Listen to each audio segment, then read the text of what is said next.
What? Eddie Bauer. Oh, my wife bought it for me. I don't buy my own clothes. That's the dream right there. It's a great brand. So, let's start talking about the nervous system and my COVID. I'm kidding.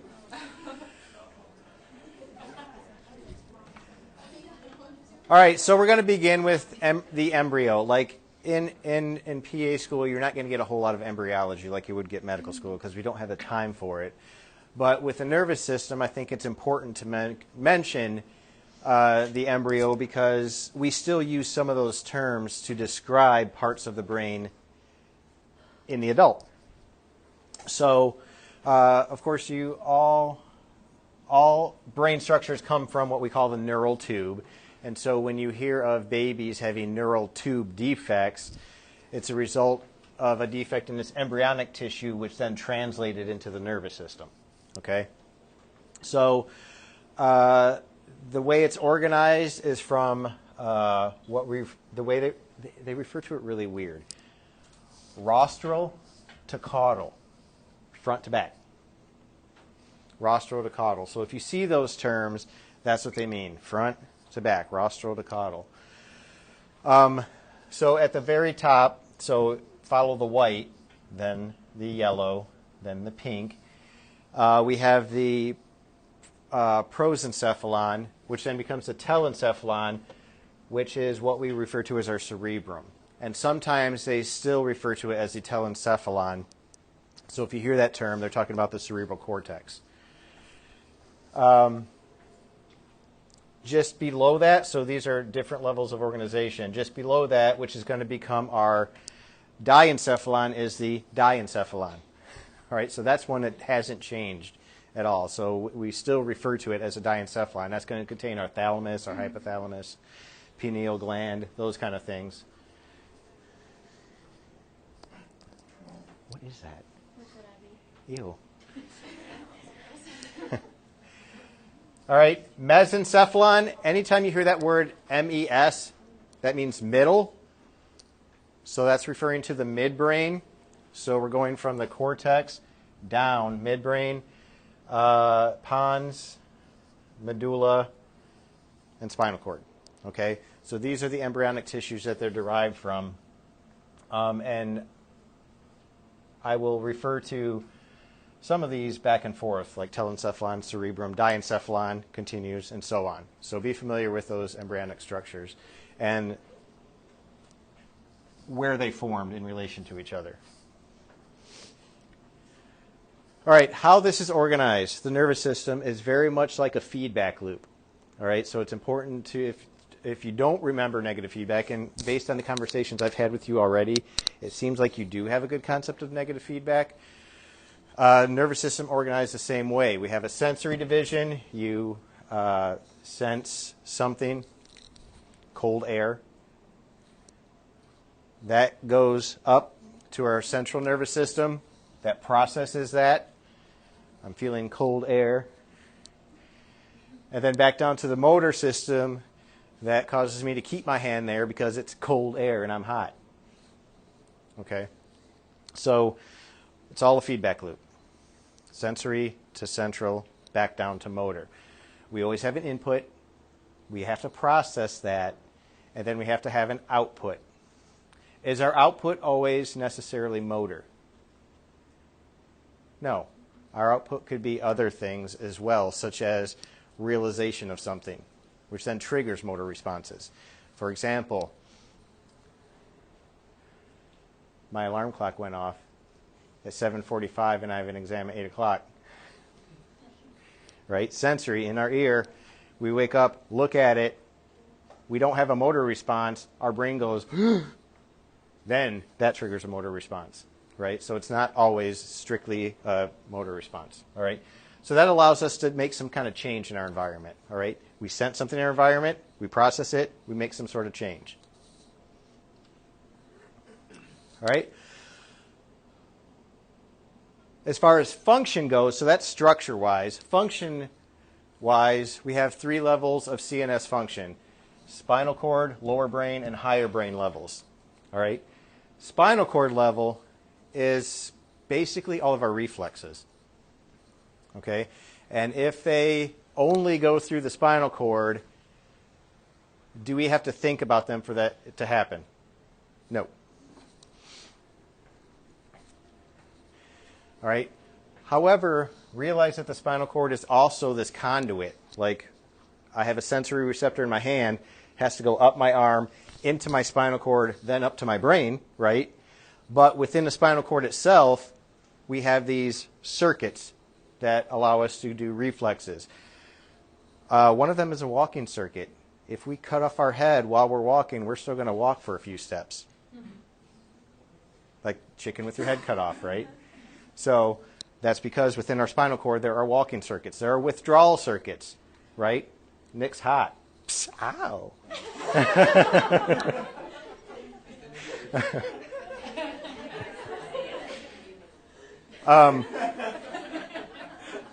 That allows us to stay away from danger, right? Nick's dangerous too. Support against gravity, that's our, I have to keep you guys awake somehow. I know it's been a long day.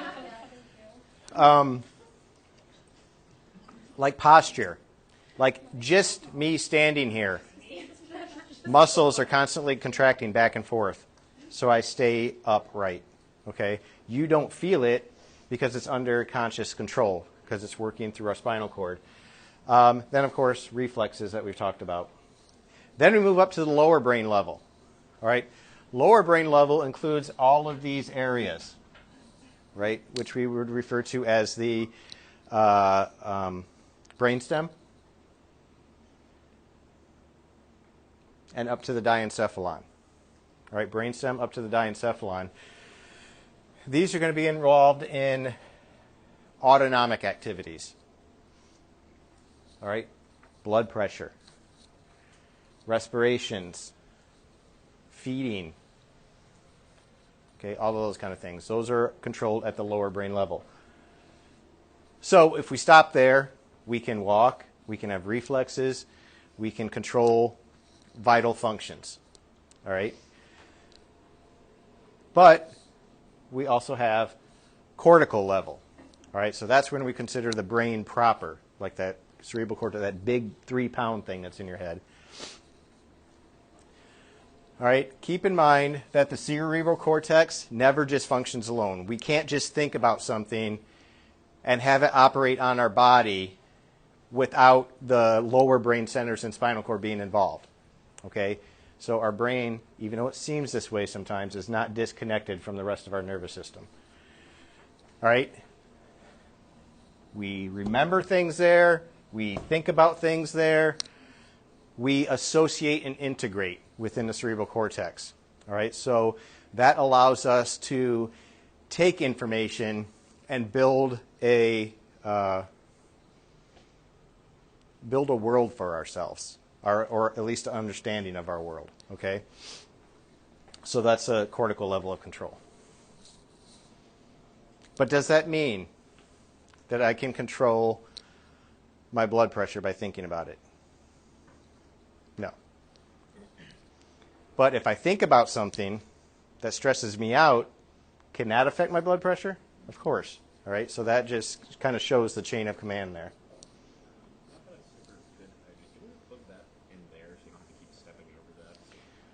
No, we can't do that. Nope, that's bad. I don't mind stepping over it. If I trip, then I'd be tripping.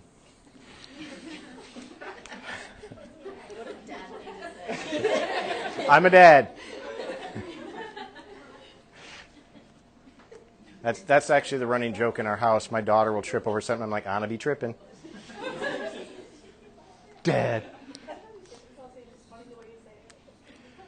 All right. I want you to think of our central nervous system as, not central, our nervous system as kind of a computer. We have some sort of problem in the environment that gets put in, we process it, and then we put out. Example, I see a fire.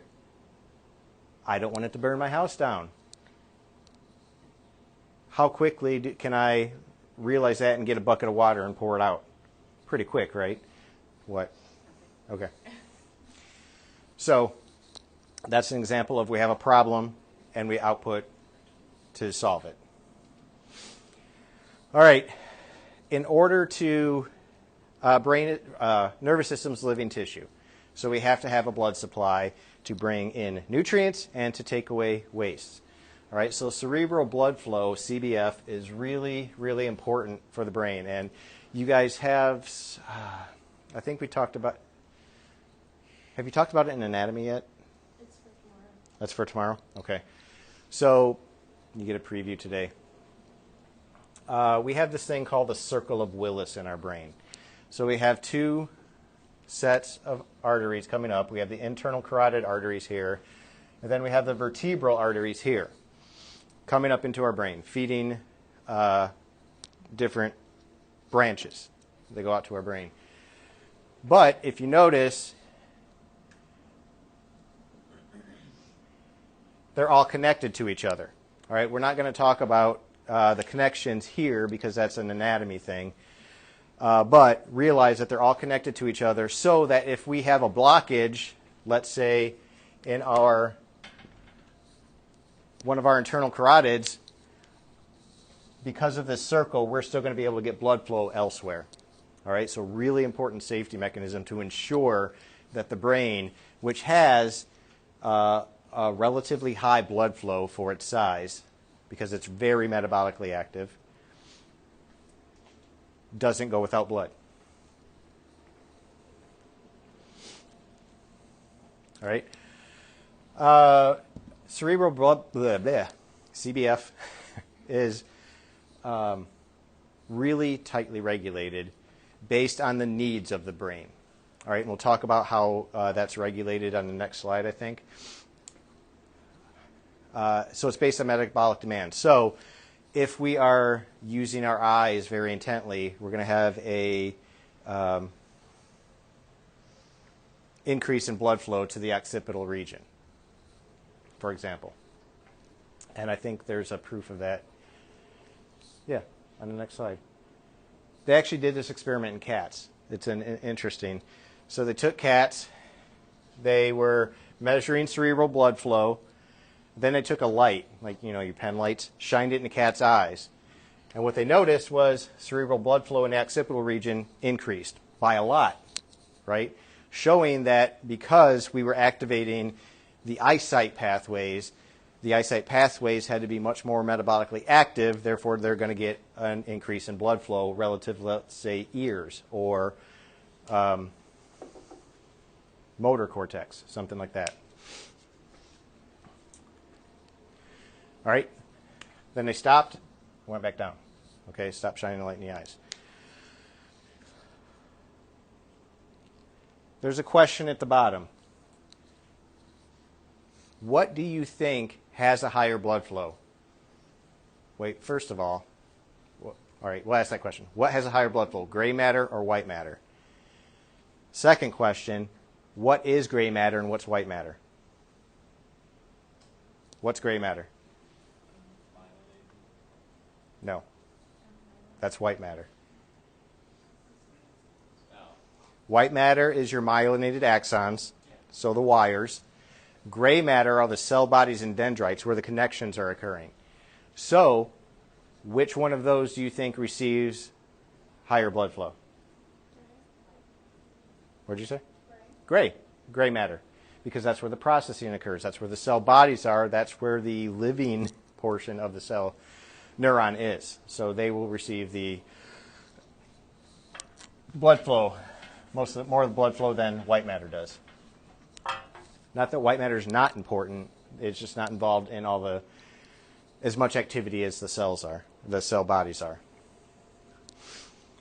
All right, so we can measure cerebral blood flow by things like functional MRI or PET scans, things like that. And they do a lot of studies related to that if they're looking for, does this increase attention in people or something like that. I'm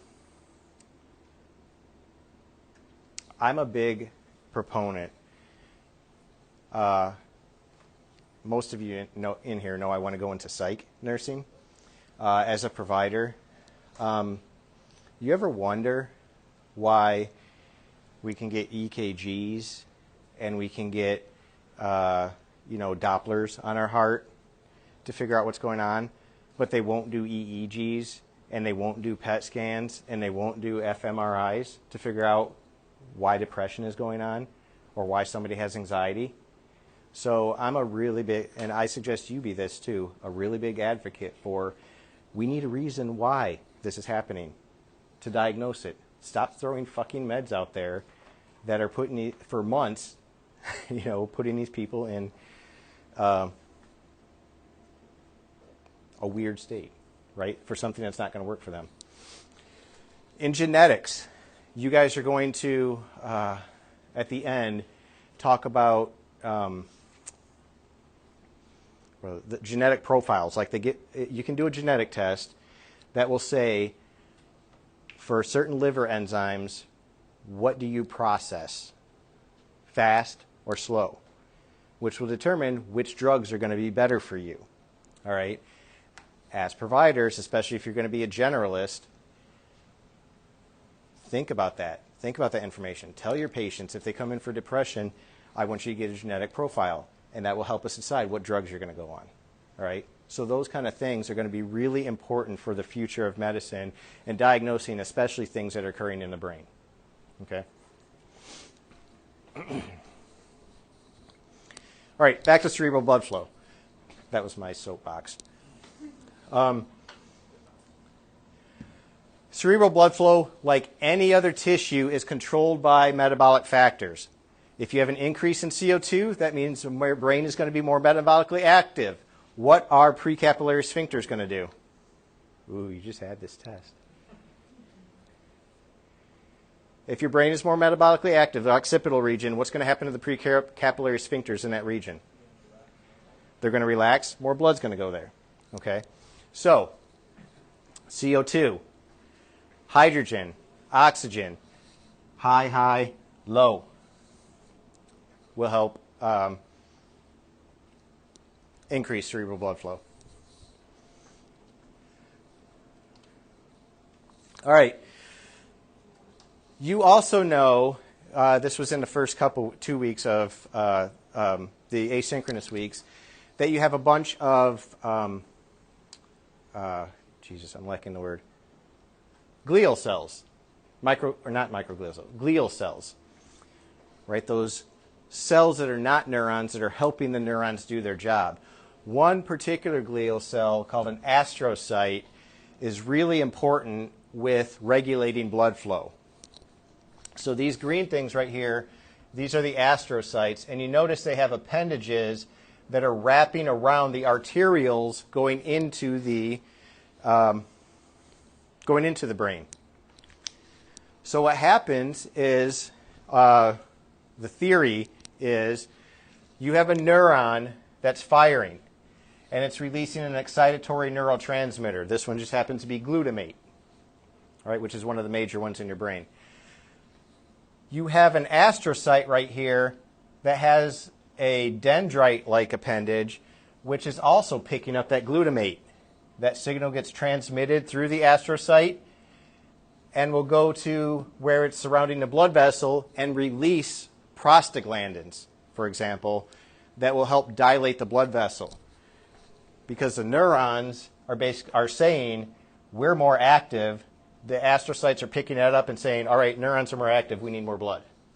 So that's a mechanism behind how you increase, the proposed mechanism behind why you increase blood flow to an area of a brain that's more active. All right, so the key here is the electrical activity happens first, then the blood flow follows that. Does that make sense? You have a more active brain region, then blood flow is going to go to that region through this mechanism. So that brings us to the blood-brain barrier. All right, the BBB. Very important protective mechanism within the brain, and this is at the capillary level. All right, the blood-brain barrier is at the capillary level. And it has to do with those capillary endothelial cells. Remember, those are a single layer of flat cells that form the walls of a capillary. All right? What do we know about capillaries elsewhere in our body? What's an important thing to note about them? Different permeabilities. Pardon? Different permeabilities. They're permeable. They're very permeable, right? In the blood-brain barrier, there are no slits between the capillaries. They are held together. They're stitched together by tight junctions. All right, so that means there's no space between each one of the cells for things to go through. So less is going to get out. Remember when we talked about one of the exchange pathways for things through capillaries is by vesicles going to the other side. So the brain is going to really rely on things like that instead of by just mass fluid pushing out through the slit pores. All right, so that helps with the blood-brain barrier. It's very tight. The cell membranes of the endothelial cells, of course, are lipid. That prevents water-soluble things from getting in there. But there are slightly different lipid composition in the brain than there are elsewhere. We're not going to get into what that is, but they will make the membrane more lipid if you can do that, which will prevent water from getting in. Water-soluble things from getting in. Actually, no, not getting in, getting out to the brain. All right. These endothelial cells will also have special carriers in them that will only, remember, carriers inside a cell are specific, so they'll only allow specific things to go through. Right? That's part of the blood-brain barrier. They also have enzymes on the surface here that will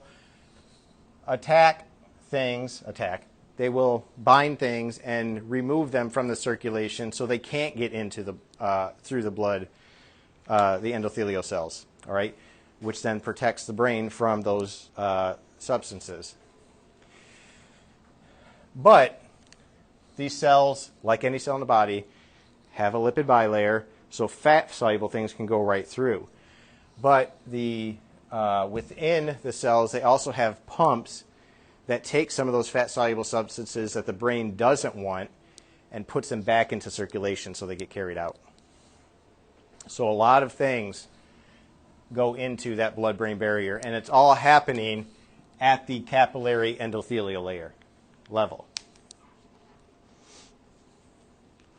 Okay, so if we want to design a drug that specifically targets the brain and will get through that blood-brain barrier, one of the best ways to do that is to make sure it's lipid soluble so it goes right through the membrane, right? And bypasses those efflux pumps. So a lot of research goes into designing drugs that will do just that, so we can get more medications to the brain that we need to.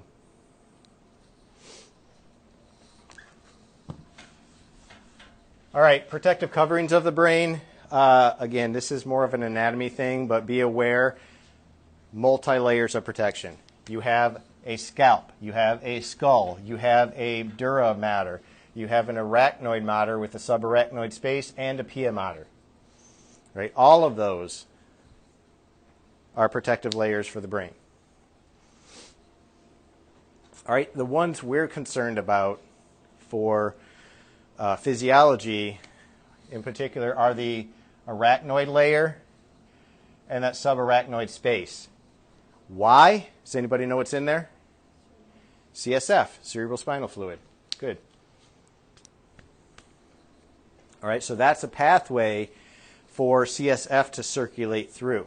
So that brings us to what is cerebral spinal fluid and how does it flow?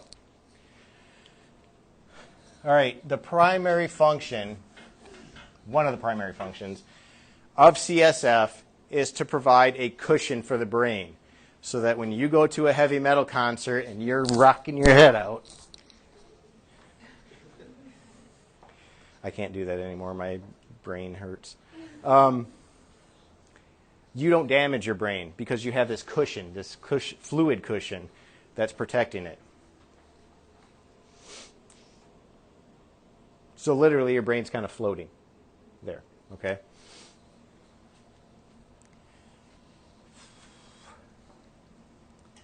Volumes within your cranium of CSF is about 1,600 milliliters. So almost 2 liters, almost a Mountain Dew bottle of cerebral spinal fluid. Actually, no, take that back. The volume in a cranial vault is almost 2 liters, but the amount of CSF fluid is 150 milliliters circulating through. Okay? Each day, we'll start here. CSF is produced starting in the lateral ventricles with these things called choroid plexus. Basically, it's just a highly vascularized structure that lets a lot of fluid out. All right, so that's what forms our CSF. All right, so then it fills up our lateral ventricles. And then it goes down here into our third ventricle, which is right about where our thalamus is located. All right, so if you're ever looking for the third ventricle, which is really hard to find, it's really actually kind of tiny, right here around the thalamus. All right, then it goes through this thing called the aqueduct of Sylvius. Preferentially, I like to call it the cerebral aqueduct.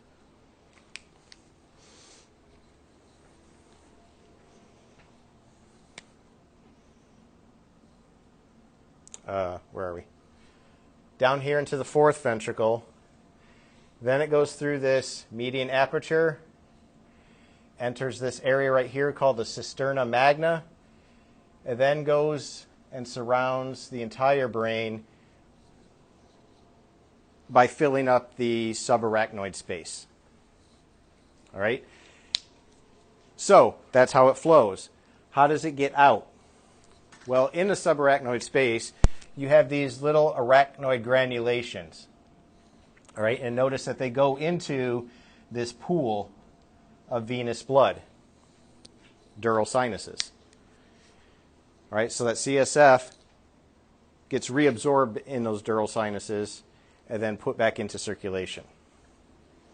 All right, so starts choroid plexuses in the lateral ventricles, circulates all the way through, gets reabsorbed in the arachnoid villi, arachnoid granulations.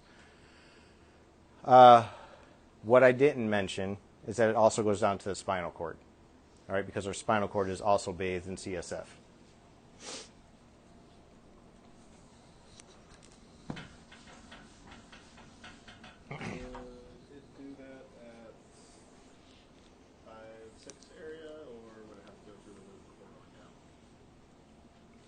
Oh yeah, so once you get into the cisterna magna, then it's going to go down into the spinal cord. Sorry. So that's where the outflow to the spinal cord would be. And then that's going to come out and go back up the arachnoid subarachnoid space, back up.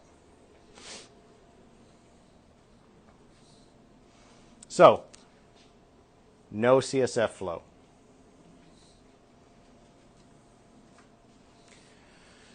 All right, so let's talk about the brain and its functions. We have 4 major sections. The cerebrum, what we think of as the brain. When we think of brain, when we draw a brain, we're drawing the cerebrum. The diencephalon, which is this area right here. Remember the levels of function of the brain, of the nervous system. So the diencephalon in the middle right here, which is then connected to the brain stem, which is then connected to the spinal cord. And underneath that all, connected to the brain stem primarily, is your cerebellum, all right, which means little brain. So we'll talk about each one of those in detail as we go along.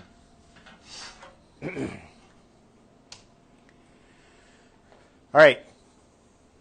We have two halves of the brain. They're called cerebral hemispheres. Right half, left half. Okay? There are no right brain people. There are no left brain people.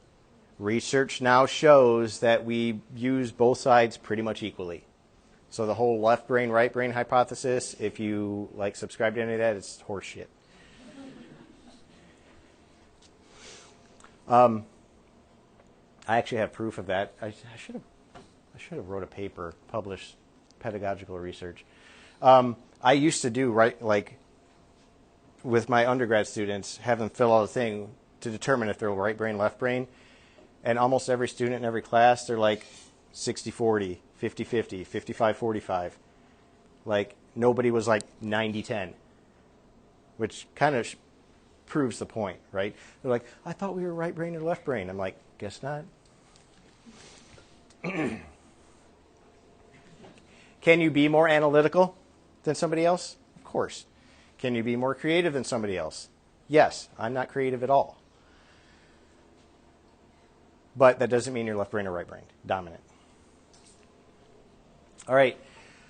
These function completely independently. You're worried about the cord and I'm tripping over your bag. The two sides function independently. If you guys want she's a little weird, but a decent description of how the left brain and the right brain act differently, I posted a video of this woman she wrote a book and she described what it was like to go through a stroke. And she's a neuroscientist who went through a stroke and documented her own experience. So she describes it really well, what the left brain and the right brain are like. So watch that. But our left brain and our right brain, even though they're two very different spaces, they have to communicate with each other. And they communicate through something called the corpus callosum. All right, so the corpus callosum not only holds the hemispheres together, but it's a bridge of white matter, which means it's myelinated axons that are connecting the left and right hemisphere, because whatever is going on in the left has to communicate that to the right. All right, looking at the brain, it's bumpy, right? One of you in here keeps talking about every time you make a mistake, you say smooth brain, which is really funny. The bumpiness, the ridges are gyri, the grooves in between them are sulci. All right, so just generally speaking, there are certain gyri and sulci that are really important, but only one that I really want you to know for our purposes, and that is the central sulcus. All right, the central sulcus is right in the middle, dividing the anterior portion of the brain from the posterior portion of the brain. All right, if you are a little bit deeper than a sulcus, you're called a fissure. So the big depression that's between the left and right hemispheres, that would be called, for example, the longitudinal fissure.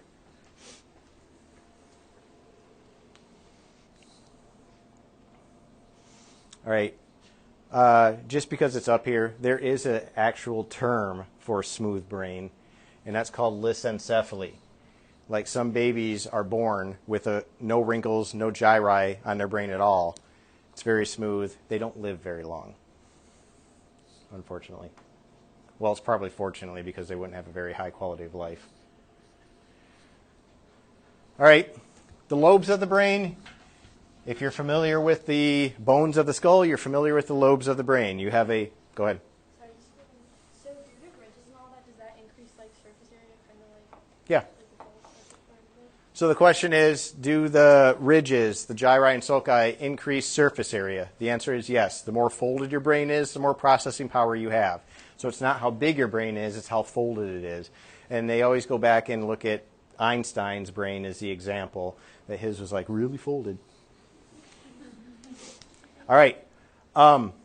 Caution, though. You can have a very folded brain that's really smart and you can process, and you could still be a homeless guy living under the bridge because if you can't use that effectively, what's the point of having it? All right, so keep that in mind too. Just because you're smart doesn't mean you're good at what you do. With great power comes, yes, Spider-Man. All right, frontal lobe, parietal lobes, occipital lobe, temporal lobe. All right, and then if we pull back our temporal lobe, we have this other lobe in here called the insular lobe. All right, and we're not going to talk so much about the insular lobe. That's involved more in like lower brain functions, emotions, things like that. So know the lobes, and we'll talk about the function of them in a couple slides. Okay? So the lobes are where cerebral cortex is located. And when we talk about the cerebral cortex, kidneys have a medulla and a cortex. Adrenal glands have a medulla and a cortex, right? There's lots of things in our body that have a medulla and a cortex. So cortex just means outer layer. All right, and if we look at this brain right here, all of this right here in green, that's white matter. All right, so that's coming up from the spinal cord, going to the cortex. The cortex, I'm going to do in purple, is literally the width of, I can't even see, my purple marker. So the cortex is that little gray matter that's on the outside, very thin. And that's where all our processing happens. That's what receives the majority of the blood flow. All right? So that white matter underneath it are the nerve pathways going to and from the cortex.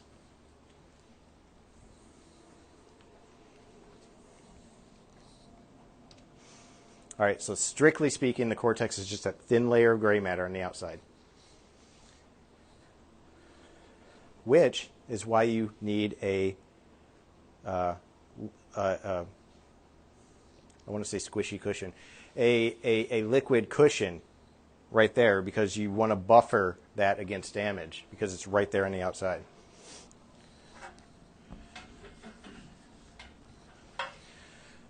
All right, so one of the one of the things about talking about the brain in a physiology class is that you mention a lot of anatomy, right? Because you have to. Because what parts of the brain do are determined by the anatomy that's there. So we're not going to talk about mechanisms. We're not going to talk about specific nerve pathways. We're going to talk about general functions, because as PAs, you need to know general functions of areas of the brain so that if somebody comes in and you see a lesion in an area, you know what that's going to affect. All right? Lobes, frontal lobe, planning, complex, actually no, back up. Central sulcus, important. Just anterior to that, you have your primary motor cortex. This is where, when you think about it, you move.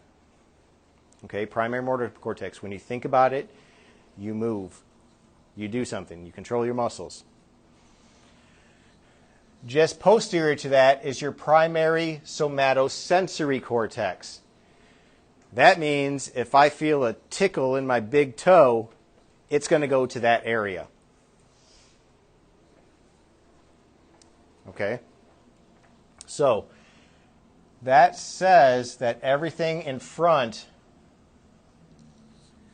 of that central sulcus is mostly motor related. Okay? So, when we talk about the frontal lobe and we say it's planning complex movements and elaboration of thoughts, that's all motor. Like if I want to hit a baseball and time it just right, that's all happening in my frontal lobe, right? And it's going to be a motor action, right? That means everything behind it is sensory. All right? So, occipital lobe, mostly involved in vision. Actually, is involved in vision. Temporal lobe, auditory, hearing, language. Okay? And parietal lobe contains a somatosensory cortex as well as integrating sensory information. All right? So, motor and thinking, vision, hearing, integration of sensory would be the functions of your lobes, broadly speaking. All right, two specific areas that you need to know because they are involved in a few disorders. In fact, Bruce Willis just had this. I don't remember which one he had, though. You have Broca's area and Wernicke's area. All right? Both are involved in language, but where is Broca's area located in terms of motor or sensory? Motor area. So, lesions in Broca's area, what's called Broca's aphasia, would be you know what you want to say, but your muscles can't make it go out right. Right? So you're logical thinking, but you can't get it out. Right? You don't have the muscle control to get the words out. That's Broca's aphasia. Wernicke's aphasia, that's language comprehension. All right? Notice I didn't say verbal comprehension. It's really language comprehension. So that could be verbal, that could be written.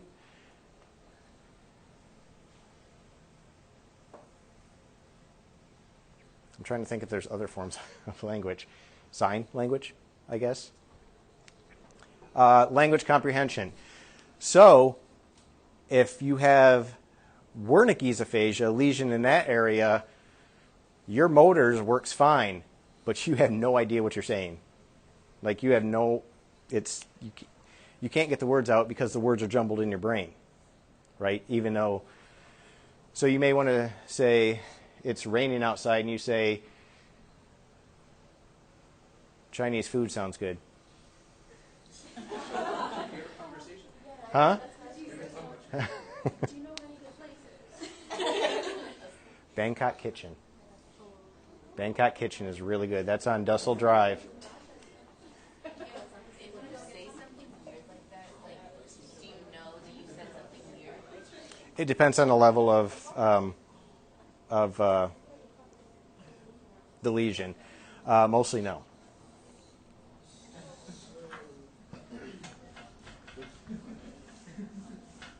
Would either of them fall expensive aphasia? Like, you know what you want to say, but like, would that fall more under Wernicke? Like, you know what you want to say, but you can't say it.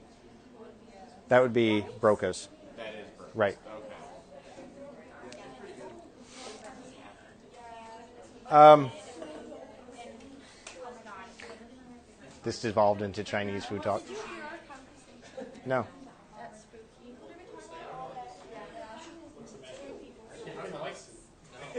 Well, no, never mind. I'm not going to even tell you how my thought process went there, but we used to dissect rats when I was in graduate school. And every time we dissected rats, like we do like hundreds at a time, we always wanted Chinese food afterwards. Don't ask.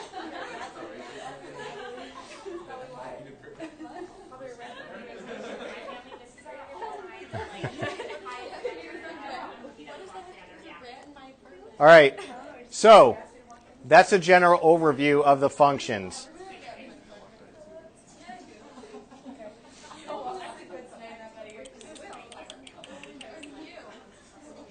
Okay. If this is our motor cortex, the part in front of that is called our prefrontal area.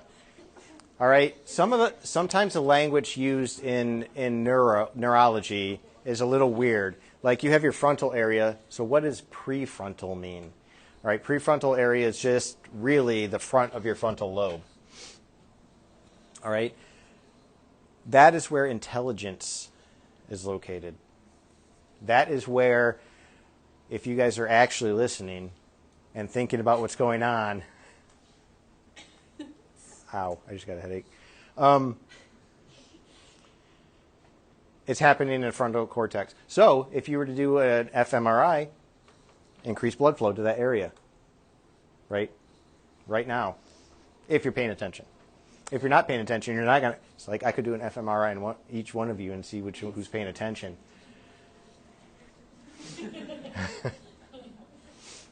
Those studies have been done. Unless you're under 25 and you're a male. Unless you're under 25. What are you talking about? Isn't it not fully developed until your mid-20s? Oh, yeah. So, yes, you're correct. Men are stupid. Men aren't stupid. Men just They're not intelligent. never grow up.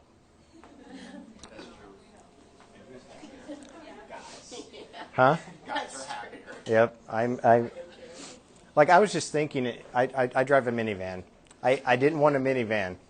Now I think of it as like my Starship Enterprise. I can put kayaks up on top. I can store a bunch of shit in the back. I can carry a bunch. Like now it's great. I don't care. I've got nobody to impress.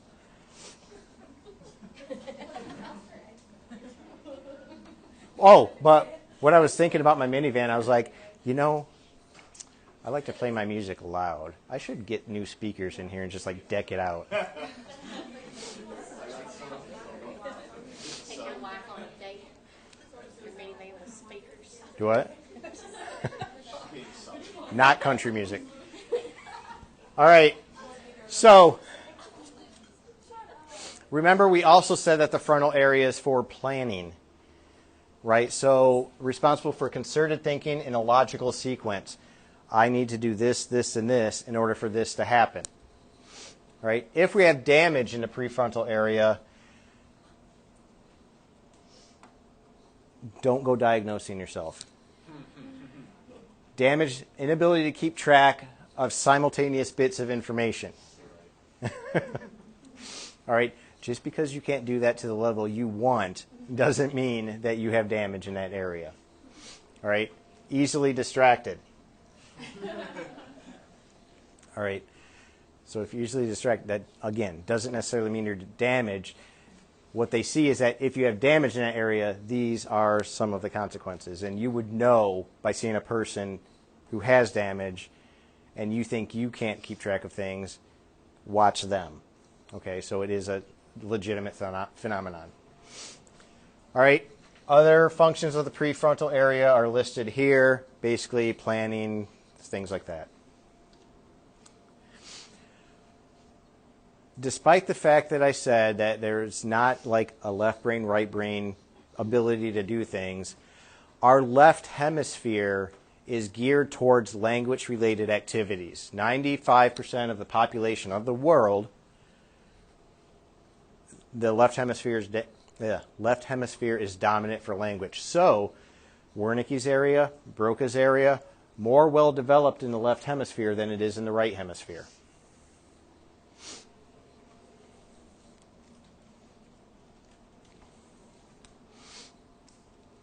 Okay, I didn't mention this, but if you have damage to Wernicke's area in the dominant side, that can lead to dementia.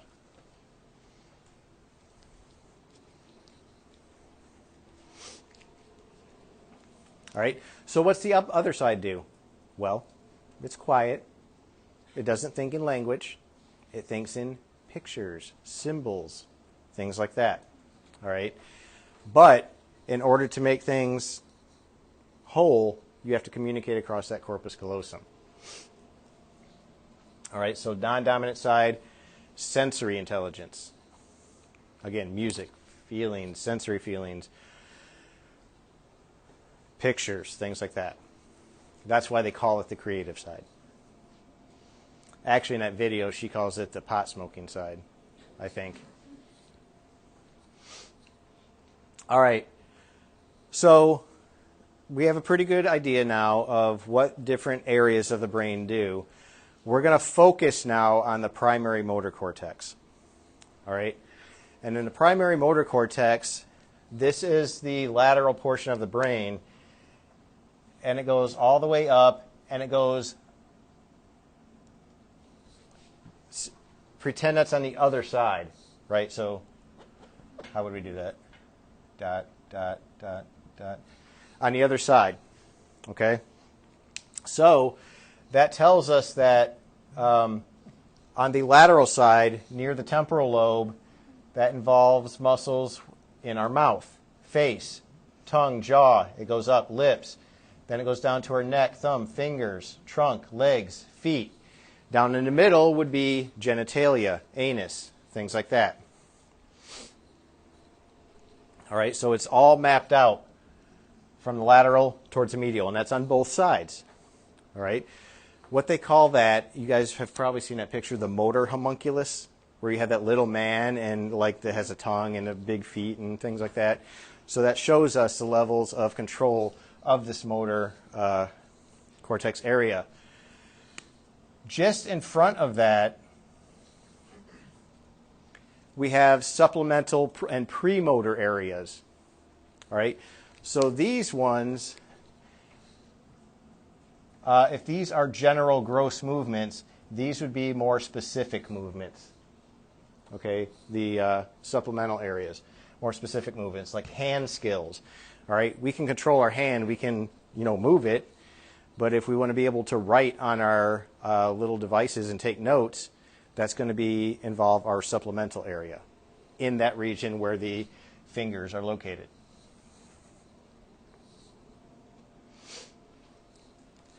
All right.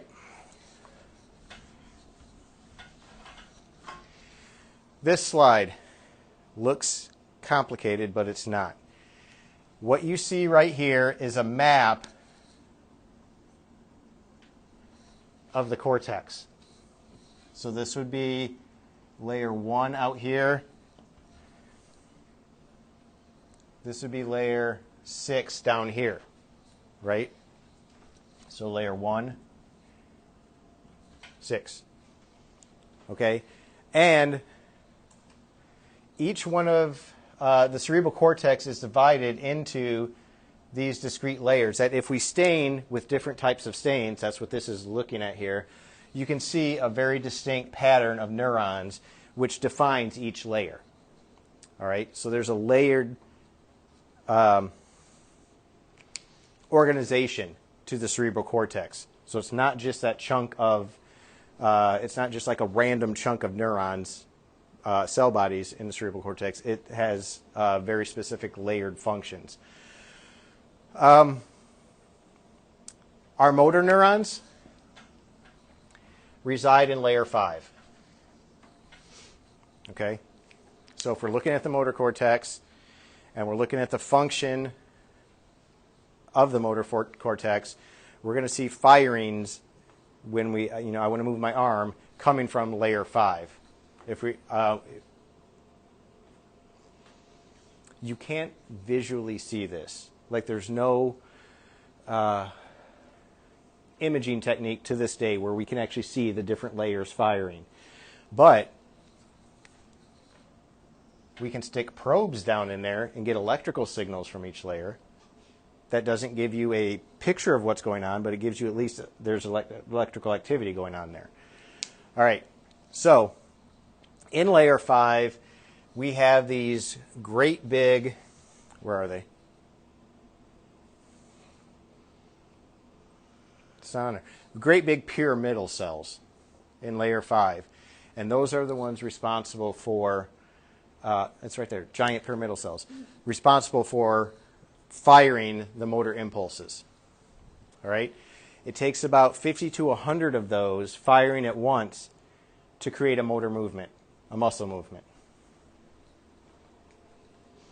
All right? So what that says is that we need a coordinated effort in that area to be able to get the firing to occur, to get the muscle movement to occur.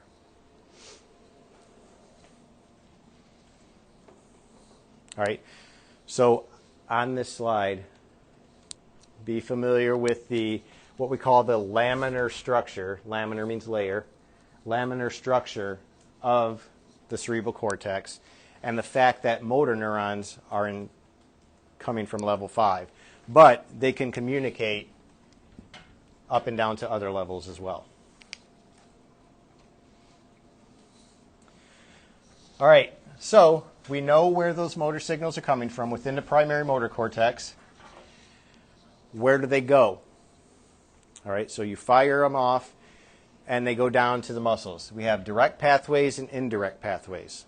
All right, direct pathways say that we're going straight down the spinal cord out to the muscle.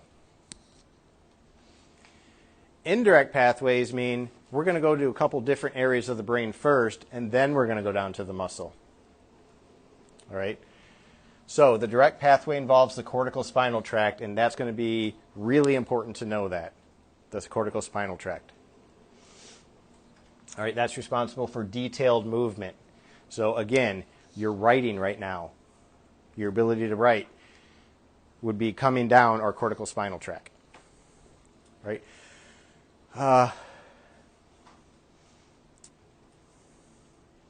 Talking about medical physiology is a little bit different than what you get in anatomy and physiology, because you're like, all right, here's a structure, here's what it does. Here's a structure, here's what it does. Here we're talking about, all right, how do we get motor signals to send? All right. I don't know the point of me saying that. That washed away. Oh, yeah. So spinal cord has, it's a conduit going up and down from the brain, right? And you have tracts within the spinal cord. The names usually tell you how the tracts go. If it's cortical spinal, you start in the brain, you go down the spinal cord. They're descending tracts, right? Or motor tracts. If it's, let's say, spinocerebellar tract, they're from the spinal cord going up. Those would be sensory tracts. Okay? So, cortical spinal tract, motor tract. That's the primary motor tract that you need to know. Here, go ahead. Just real quick, the direct pathways, it said for discrete detail, is indirect for general then? Oh, indirect pathways involve a lot of coordination, balance, posturing, things like that. Because notice they go to the cerebellum and brainstem, and that's where a lot of your posturing and balance coordination is located. All right, so here's how this works. Here's our motor cortex right here. That's going to come down through the brain, and then it's going to go, of course, to the brainstem. It's going to go to the medulla.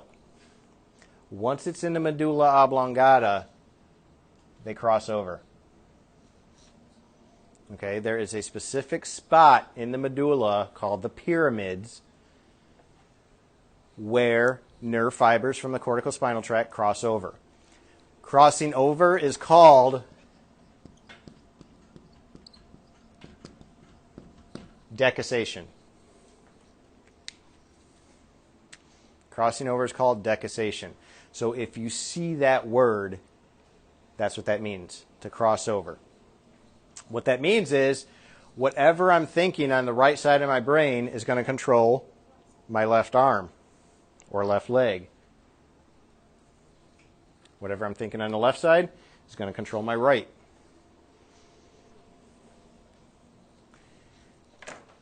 If I want to grab this with both hands, I'm thinking with both left and right because the corpus callosum is allowing those two hemispheres to communicate with each other to produce a coordinated movement. That's how you catch a ball, right?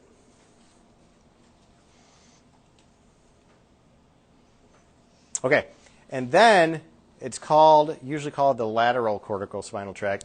They're going to go down the lateral side of the spinal cord. All right, this is going to be important. We're going to talk about when we get, bless you, when we get to the sensory area. I never say bless you to anybody.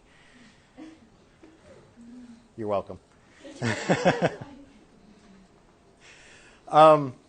When we get to sensory regions, we're going to talk about two other pathways that are involved in going up.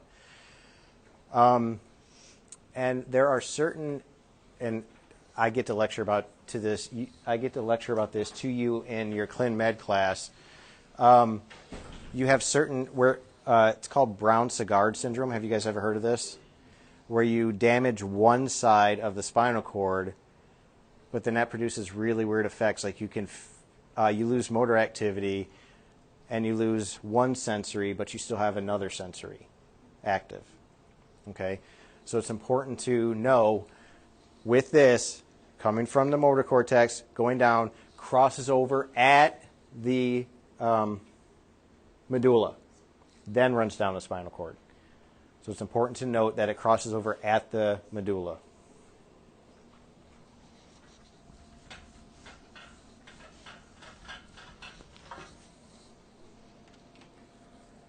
All right, those neurons that are coming down and going to the appropriate level of the spinal cord, and by appropriate level of the spinal cord, if this is controlling, something in our neck, this is going to go down to the cervical region and then come out.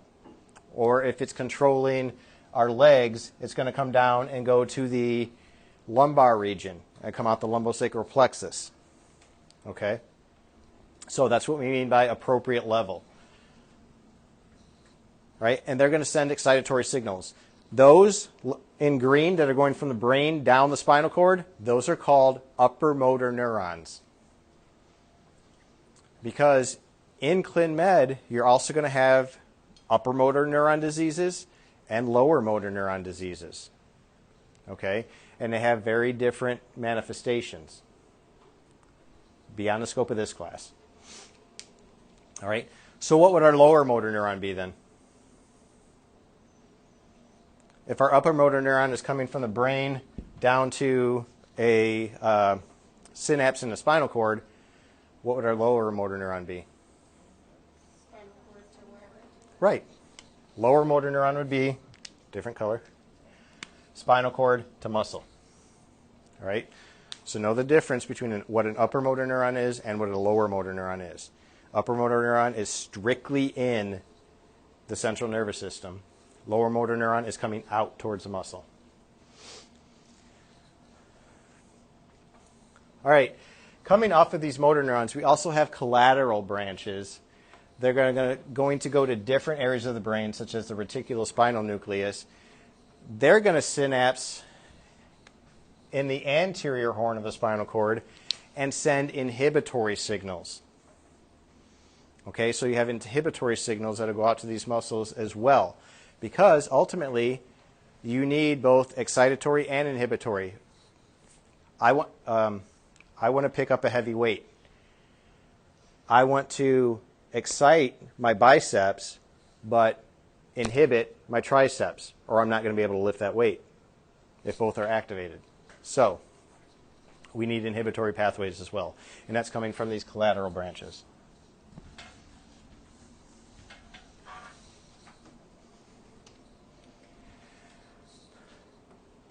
Okay, so here's your motor homunculus. I don't know why it's on this slide, not earlier. But again, mouth, face, here, right about here, maybe, here. Hand, fingers, right about here. Thigh and leg. Down in between, foot, toes. If we're talking about sensory, it follows the same pathway, but in the middle, you go beyond the foot, toes. We talk about genitals and anal region. Okay? So what this is showing you is that the motor pathway, the sensory pathway is pretty much following the same as the motor pathway. It has to. because you don't want to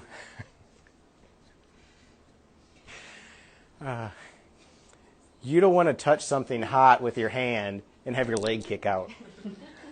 Right? So they are spatially oriented right next to each other.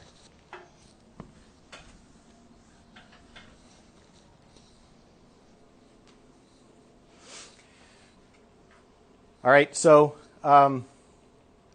corpus callosum allows the hemispheres to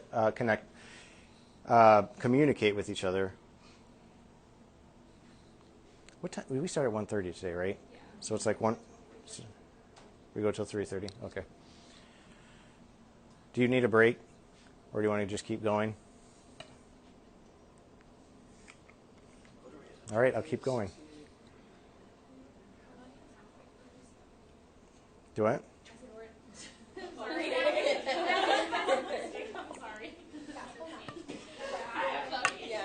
All right, break.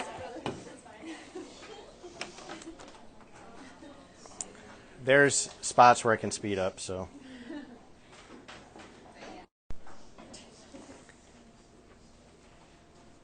I know. All right, corpus callosum connects both hemispheres. There are cases where, this one case, there are 2 videos on Canvas that will, that are like CBS specials or whatever, like news specials. This guy had seizures, and the only way to stop these seizures was to cut his corpus callosum. And he functions as a completely normal person, but there are very specific weird phenomena that go on with him.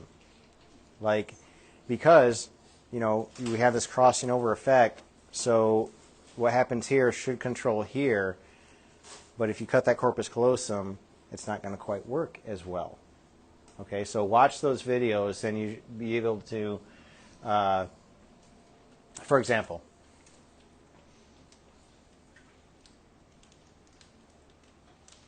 you see something,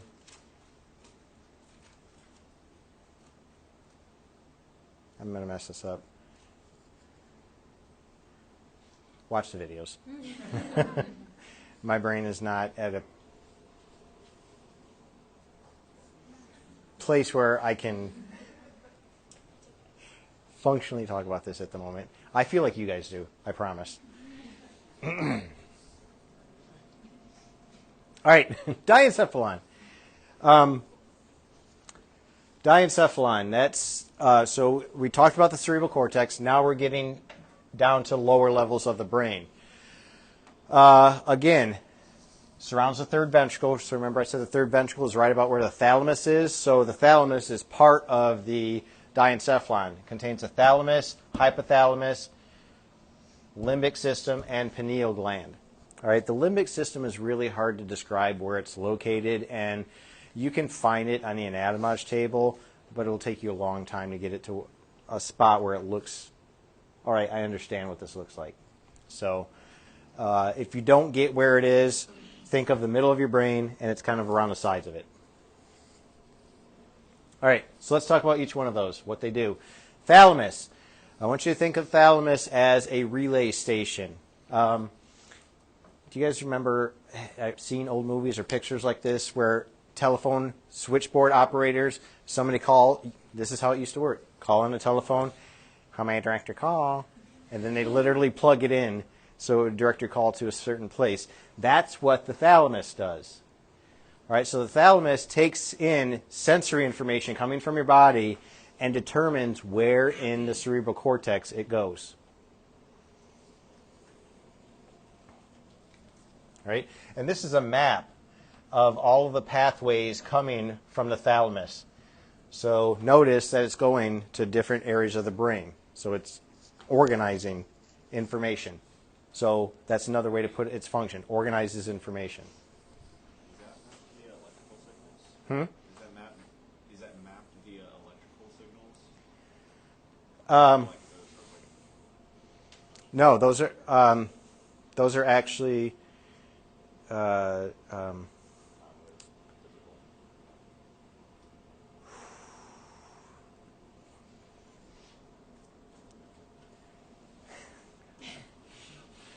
Yes, physical pathways. Mark, God dang. Sorry. Label them. They were able to label the pathways and to give them and pick them up with imaging techniques. No, my brain is already broken. I'm married with children. Hypothalamus.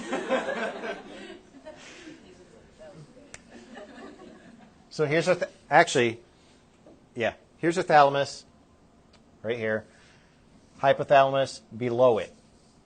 Okay, so that's what hypothalamus means, below the thalamus. And then hanging off of that would be our, not pineal, pituitary gland. All right, so just to get kind of an organization of where things are, we're not talking about the pituitary gland, but whatever happens in the hypothalamus directs what goes on in the pituitary gland, for sure. We talked about the HPG axis. All right, so that's where that's going to happen. So what happens in the hypothalamus, that's where a lot of your set points are located for physiological functions. What your body temperature is, what your blood pressure should be, what your heart rate should be, what your digestive activity level should be. That's all in the hypothalamus. So that means it has to receive sensory input, and then it has to send out signals to control what it's receiving. All right, pineal gland, not the pituitary. Well, people get it mixed up all the time. I'm not making fun of you. Here's your pineal gland back here. Pineal gland is part of the diencephalon, but it has a very specified function. It's involved in circadian rhythms. All right, that's kind of your internal clock that puts you to sleep when it gets dark and wakes you up when it gets light outside. So what it does is when it starts getting dark outside, the pineal gland will receive less signals coming from the eyes, because that's what detects light, right? And it'll start secreting melatonin. And that melatonin does what? Makes you sleepy. Has anybody ever tried melatonin for trouble sleeping? Yes. Has it worked?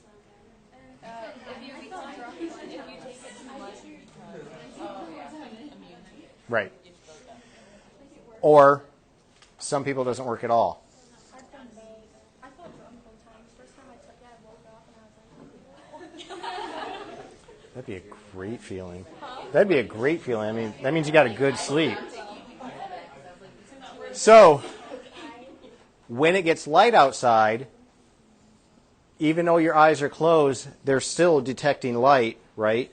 That's going to send more signals to the pineal gland and shut off melatonin release, and that makes you less sleepy and you wake up. So that's how circadian rhythms are controlled within your diencephalon. Limbic system. All right, the limbic system, emotions. Not like complex, feely emotions, like raw, I'm pissed off, I'm super excited, I'm terrified because my alarm went off at 7:45 and I got an exam at 8 o'clock. Emotional responses. All right?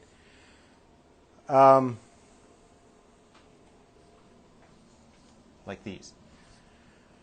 The purpose of it is to motivate us into a response that is supposed to save our lives.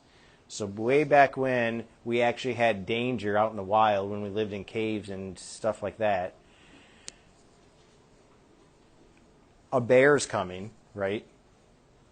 And you want to protect your kids, so you get this emotional response to pick up your kids and run away or try to kill the bear, right? This is driven by the limbic system.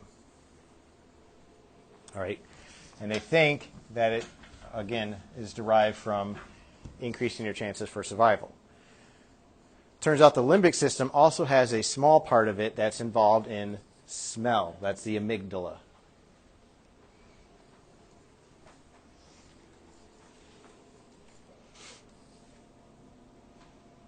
Hence why they say, smell the fear.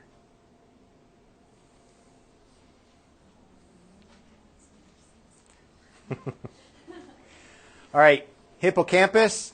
Hippocampus, it's called the hippocampus because when you look at it, it looks like a seahorse, which is what hippocampus is. That is the part of our brain that is involved in memory storage. All right, hippocampus, whenever you think hippocampus, think memory. All right, any kind of memory involved in sensory. Okay, if we remove the hippocampus, what's affected is our ability to convert short-term memory to long-term memory. So what that says about the hippocampus is that specifically it's involved in short-term memory and memory consolidation, which is conversion of short-term to long-term. Theoretically, there are movies that have addressed this that all entertain us. 50 First Dates. I don't even remember that movie. Memento, if you've seen that movie, that's really good. Finding Nemo, right? Dory. But if you actually know this stuff and you look back at Dory's behavior, you're like, you don't really have short-term memory loss. Like, Disney, you're full of shit.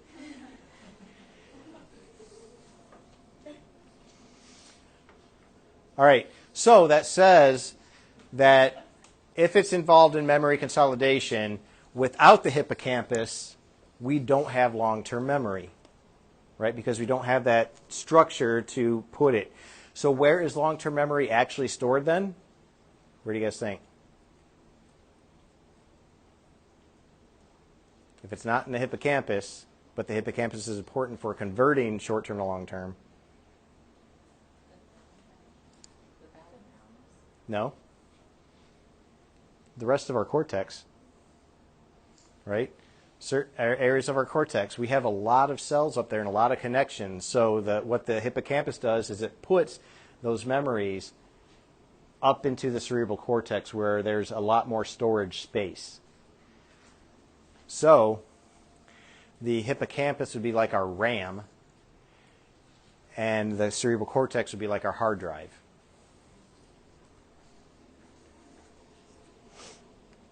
All right, if we damage the hippocampus, we get what we call anterograde amnesia. Anterograde. That means we can't remember things going forward. All right, so 10 minutes from now, 30 minutes from now, I won't remember that I gave this lecture.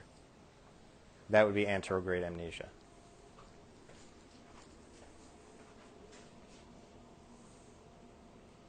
All right, the hippocampus is also involved in, you know, how there's been a lot of studies, and this is in popular news too, where, like, or maybe you've noticed this in yourself. I listen to a lot of audiobooks. That's how I do my reading anymore. I don't have time to sit down and read, so it's like while I'm on the go. When I'm I can't listen to this audiobook and do other things at the same time and understand what's going on in the audiobook, right? Because my attention is divided between whatever I'm doing and the audiobook. Our hippocampus is also involved in determining what's important sensory information to consider and what's not important sensory information to consider.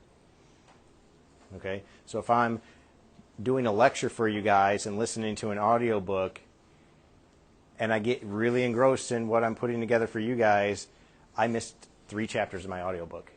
I heard it going on, but I had no idea what happened. Hippocampus is involved in that. Selective attention. All right. Now it says here that the thalamic structures are important for recalling memories. That's important to take note of. And that tells you that if the thalamus is important for retrieving memories, where do the memories have to be stored? Here, because that's what the thalamus does, is it has pathways that go up to the cerebral cortex. So you need the thalamus to be able to retrieve those memories too. All right. Damage to the thalamus, inability to retrieve those memories, produces retrograde amnesia. What's retrograde amnesia? I can't remember shit from my past. Right? I don't know who my wife is. I don't know who my kids are. So, do you think that Alzheimer's disease maybe affects the thalamus to some degree? Clearly.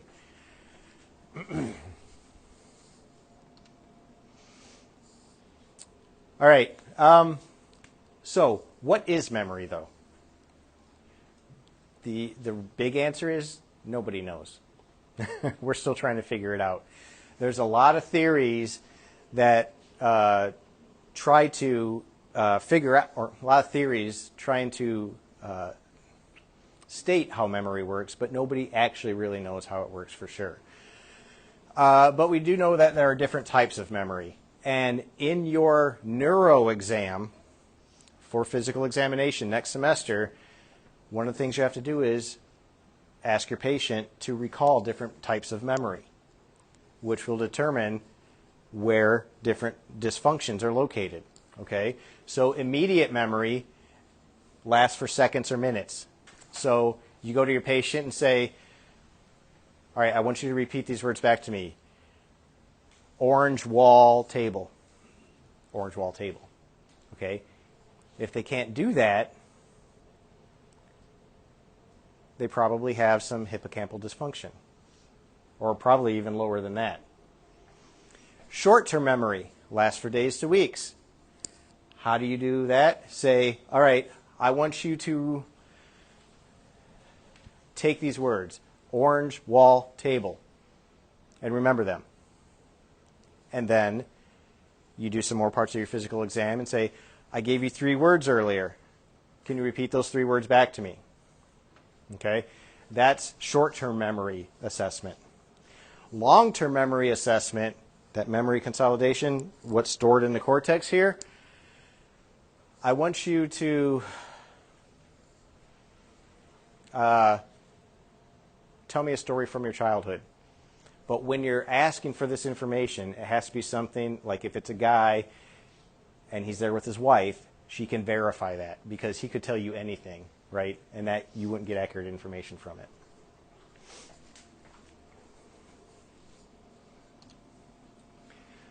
All right, so mechanisms, immediate memory that's just come in, that, or, repeat these words back to me. They think that's increased neurotransmitter release. Okay? I'm keeping this pathway active by continuously putting out neurotransmitters. All right? That allows me to, keep a nerve pathway activated. I'm remembering it. Short-term memory would be we make changes in the presynaptic membrane or postsynaptic membrane to allow better communication between the neurons. All right, so that's a little bit different. You're not just releasing more neurotransmitter, you maybe put more receptors on the postsynaptic membrane, or you put more calcium channels in the presynaptic membrane to allow more neurotransmitter to be released for those receptors. That's short-term memory. All right, and again, these are ideas, these are theories.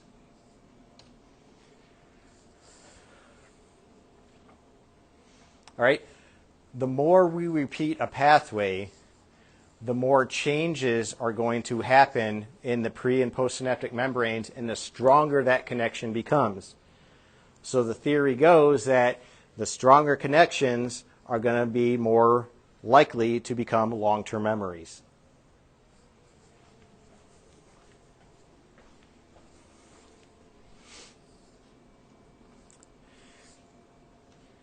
Okay. Now, to help with that, so this is the example. This would be our presynaptic membrane. This would be our postsynaptic membrane. There are also neurons within our nervous system called facilitator neurons that will fire at the same time as the primary neuron and enhance the signal being released from the presynaptic neuron. All right? it facilitates the signal being transmitted. Okay? So what that does is it prolongs that action potential and makes sure that the synapse gets stronger.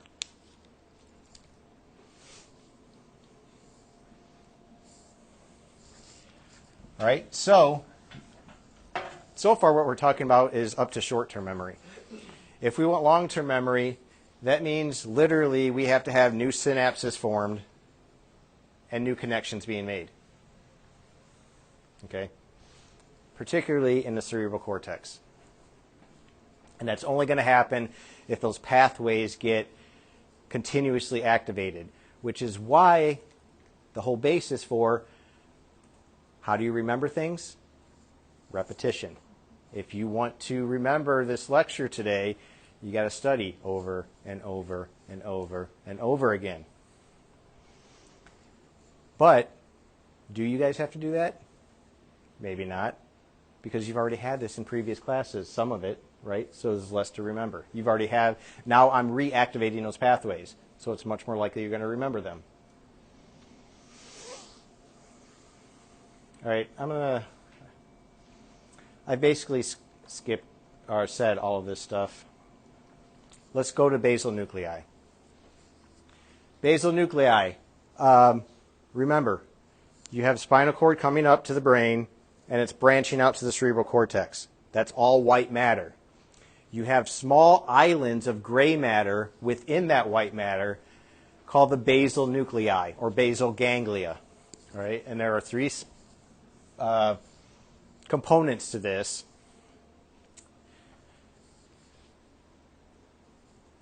They release a neurotransmitter called dopamine. All right, dopamine is inhibitory. What does that mean? What does it mean to have an inhibitory neuron?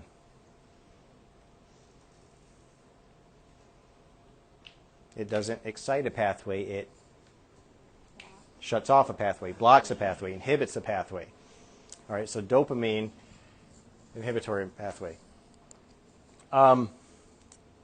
Within the basal nuclei, turns out a lot of motor pathways go through the basal nuclei. Remember we talked about those other motor pathways that go through the basal nuclei before they go down to the muscle? What they do is they inhibit excessive movements. So the example I like to give, nobody in here has a water bottle I can use and not make a mess. Babies. Babies learn to develop fine motor skills, right? When they go to reach for something, when they're just like, let's say 3 months old, it's gross movement. They're going to knock the water bottle over. They can't grab it. But through the actions of the basal nuclei, eventually they slow down those movements, inhibitory, get that fine motor function where they can pick it up, right? Rather than just, okay? So that's kind of what the basal nuclei do.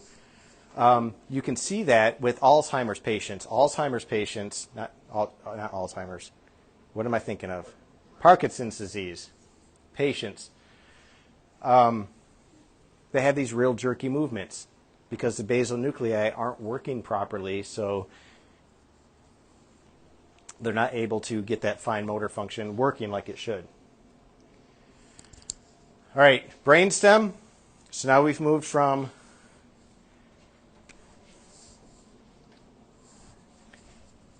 the diencephalon, now the three parts of the brainstem. In order, midbrain, pons, and medulla oblongata.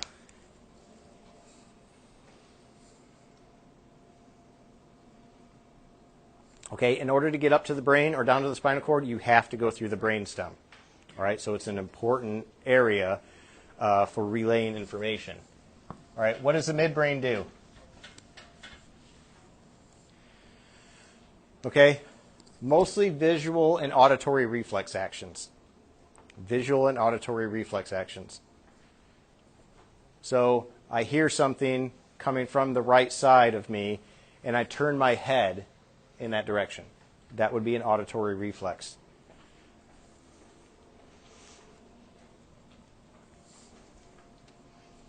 Pons. What's the big thing? Who was that? Cruz? Hmm? Oh, I thought somebody was looking in. Don't be coming in on my lecture.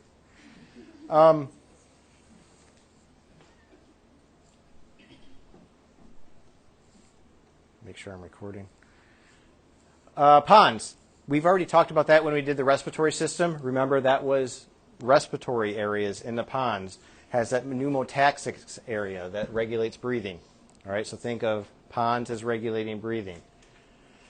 And the medulla, think of that as regulating autonomic functions. And we saw that with the vasomotor control center in the regulating blood pressure.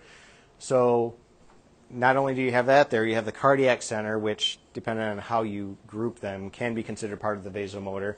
You have the respiratory center. You have other reflexes that are important, but not important for life, such as the vomiting reflex or the coughing reflex, things like that.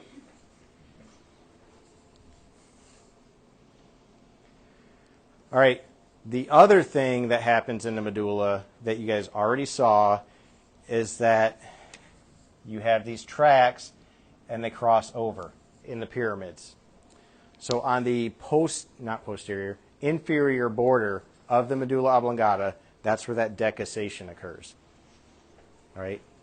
So the tracts are going to come down these pyramids and they're going to decussate on the inferior border of the pyramids.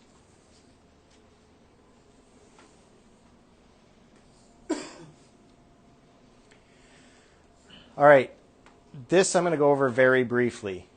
Along the posterior border of the brainstem, you have this group of neurons that are involved in maintaining a state of arousal, meaning you're conscious and interacting with people. All right, that's called the reticular formation. So the way this works is if you have sensory information coming in, I have lights, I hear music, the TV's on, my wife's bitching at me. More like my kids bitching at me. My wife really doesn't bitch much. She's too good for me. The reticular formation is getting that sensory information and making sure that your brain is alert and awake and paying attention. If sensory information doesn't come in, reticular formation says, hey, nothing's coming in. Why don't you shut down? Okay, so the reticular formation is involved in filtering sensory information coming in and putting our brain into a state of wakefulness or a state of sleep.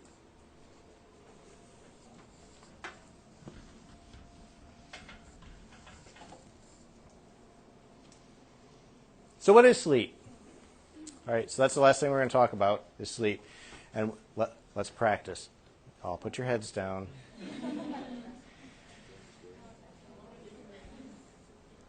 Don't tempt me. All right, sleep.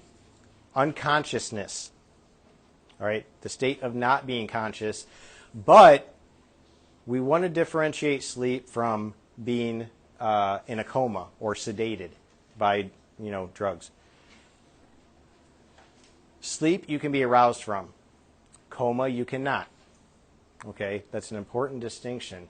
So sleep is something that we can arouse ourselves from. Coma or you're under anesthesia, you cannot because you have basically shut down the pathways that will stimulate you into wakefulness. All right, 2 types of sleep, slow wave or deep sleep and REM sleep. All right, what slow wave sleep is when you first start sleeping, it goes in cycles. We're not going to go through all the cycles. We're just going to give a general overview of sleep. And in fact, I might just go through it so quickly that we just cover the basics, okay? Let me see. I have 16 minutes. Slow wave sleep, that's when your vital functions start slowing down. Okay, so your heart rate's going to decrease, your breathing's going to decrease. My wife tells me that she can tell when all right, I used to make fun of her because she would fall asleep watching movies. Now I'm the one that falls asleep watching movies. which is weird because she hates movies and I love them. All right, so vital functions are going to slow down. Slow wave sleep is not associated with dreaming. You can dream while you're in slow wave sleep, but those are the dreams that you're not going to remember. REM sleep, rapid eye movement, is basically a mimic of the state of wakefulness. All right, so that's when you're actively dreaming, but you are, you ever heard of sleep paralysis? This is like sleep paralysis, right? You're actively dreaming, but you're not moving around. Your body's in a state of, your body's limp. It's not doing a whole lot. All right. What puts you in REM sleep is you have an increase in cortical activity. That means your brain is like all over the place, right? Firing. They think this is how memories get consolidated. They think this is how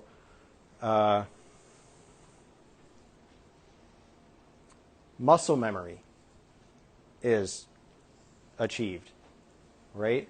Because you guys ever had a problem you're working on, you're like, oh my God, this is so frustrating. I'm just going to go to sleep. You wake up in the morning and it's like, why didn't I think of that last night? Right? That's what that's what REM sleep is doing for you. All right? If you look at the brain waves, and we'll show them, they're going to be very similar to wakefulness. So you're going to see the same types of waves in REM sleep that you're going to see in wakefulness. Because, why? Your brain is active. Your cerebral cortex is active, so it's going to produce a similar type of activity. All right? REM cycles, you cycle through these stages of sleep. REM begins about 90 minutes after falling asleep, and it's going to occur about every 90 minutes after that. Okay? So it's going to be a repeated pattern of behavior. All right, the point of this slide,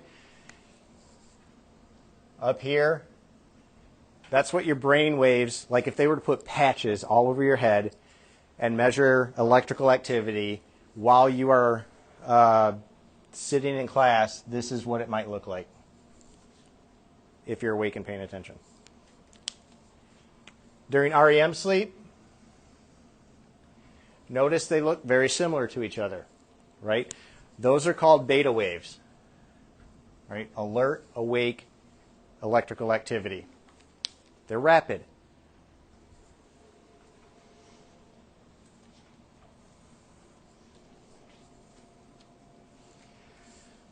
Okay, why do we sleep? Well, we don't know. Nobody knows. If you can figure this out, there's a Nobel Prize waiting for you. Promise. If you can figure out what the purpose of sleep. What we do know is that there's an active inhibition of your nervous system, of your reticular neurons in particular, to shut things down that allow them to rest. Because what happens if you don't sleep? Have you ever gone several days without sleeping? Whether it's you wanted to or not? Like, you're a little bit crazy. Right? So sleep is absolutely needed for proper neural functioning.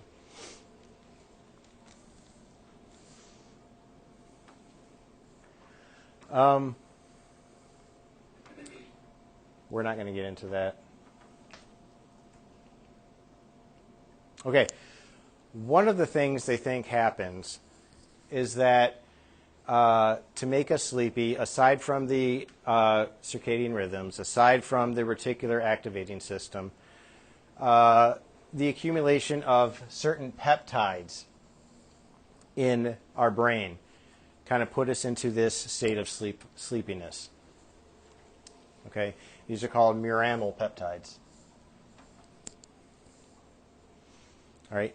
It's not been demonstrated in humans that I'm aware of, but they have seen this in animals, which is why it's a theory, right? They work in animals, but can't do the same thing in humans because it's unethical.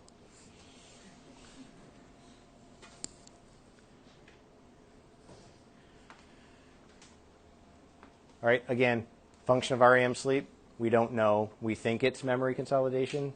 We think it's memory consolidation. Okay, there's also no explanation for the sleep-wakefulness cycle. Why do we go to sleep? Why do we stay awake? You know, we know the mechanism, how it does it, but why? The why is what we don't know. Again, lots of theories. One, fatigue of the excitatory neurons, right? They are pumping out neurotransmitters all day. They need a rest.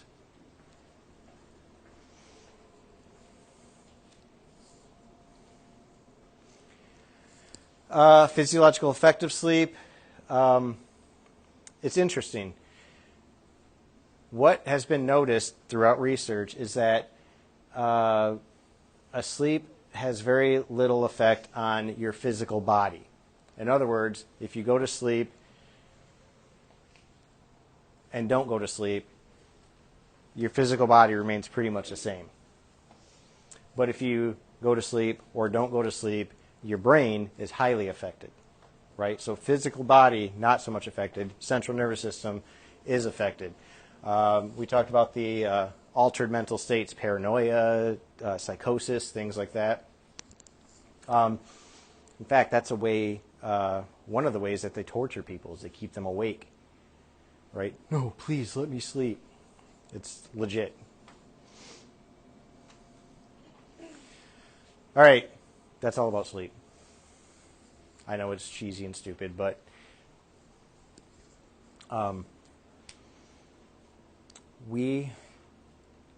you guys, I don't know if there's you guys know in this program you get to do, what's the word I'm looking for? Interprofessional development type activities with other programs in the college. I mean, mainly we're nursing, but we do have a sleep program here too, the sleep techs. So you might actually do some, I don't know if you do, but you might do some interactions with them as well. Maybe learn some things about sleep with them. All right, brain waves. Again, this is, back on my soapbox.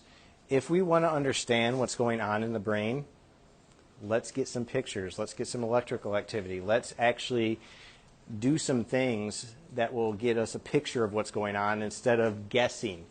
All right.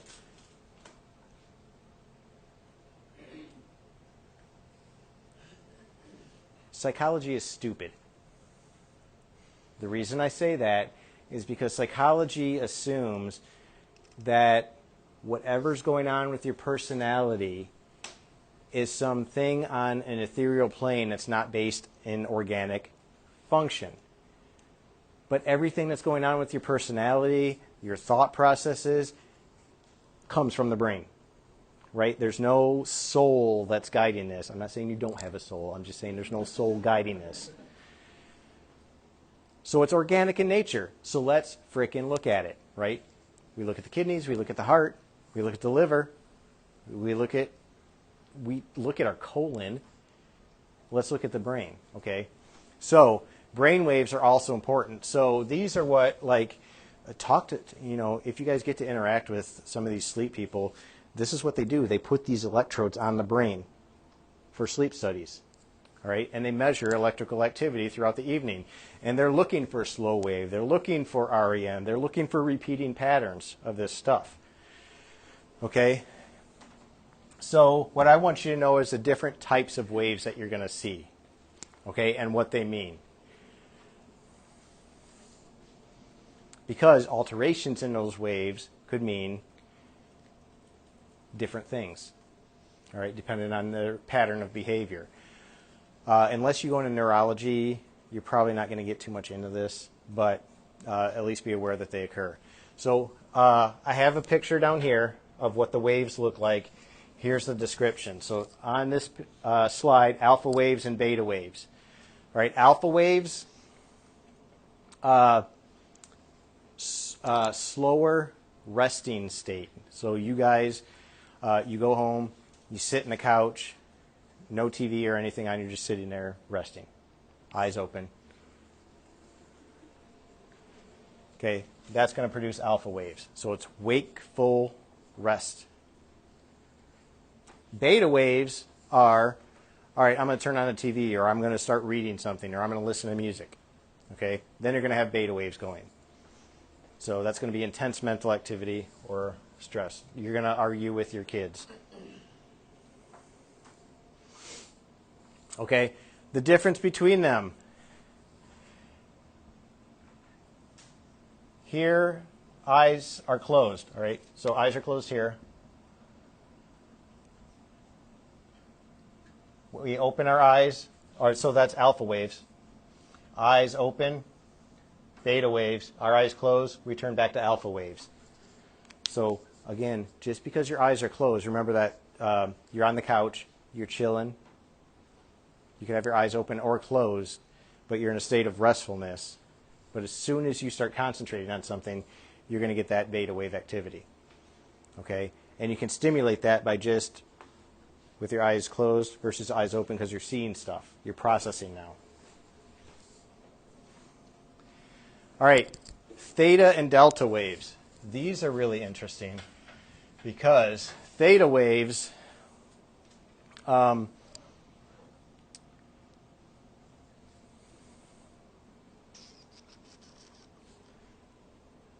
waves occur, they can occur during sleep as well, but they usually occur during emotional stress, all right, during emotional stress.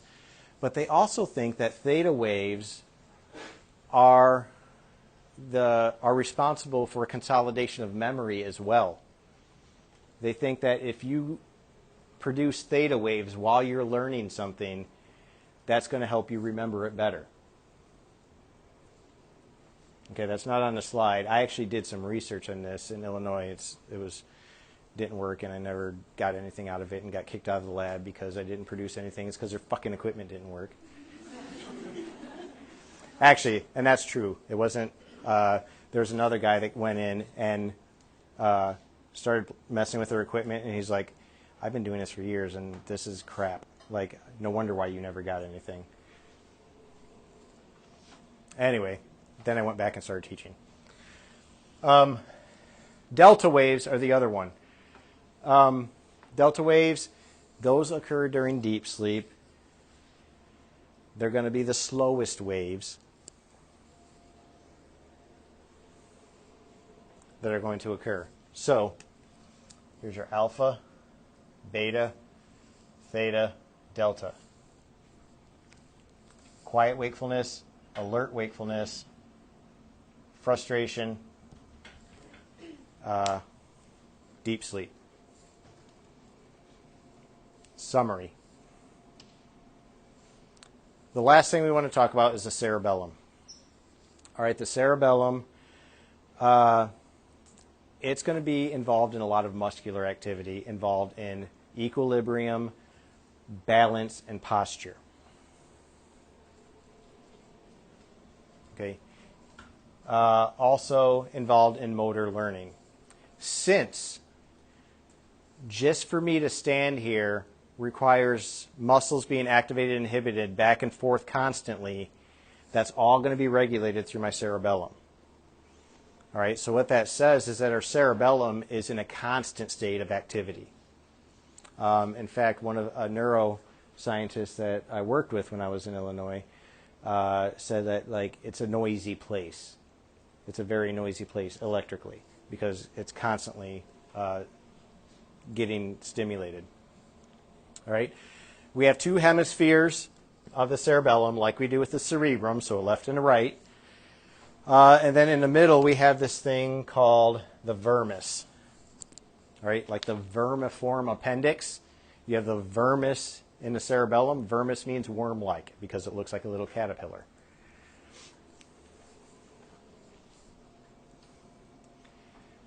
All right. I don't have a good picture of this. Oh, yes, I do. If you cut it open and look, it has a specific pattern of white matter that looks like a tree. So we call that the arbor vitae, tree-like pattern of white matter. All right, in there. Gray matter's on the outside, just like the cerebrum.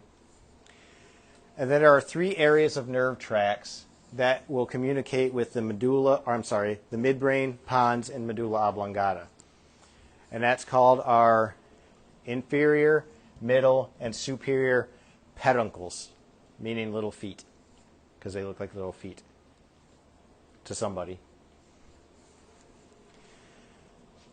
All right, the way this works is our inferior peduncles will take in sensory information about where I'm located in space. The middle peduncle will communicate with the cerebral cortex about where I want to be in space. So if I want to take a step forward, I'm thinking about that. The superior peduncle will allow me to take that step forward. Or another way to look at this is if I'm standing here, the inferior peduncle will recognize that I'm standing in space. I start to lean forward a little bit. The middle peduncle will notice that, send that information up. The superior peduncle will take it back down and contract muscles that will allow me to sway backwards. Okay? That's that back and forth of muscle contraction.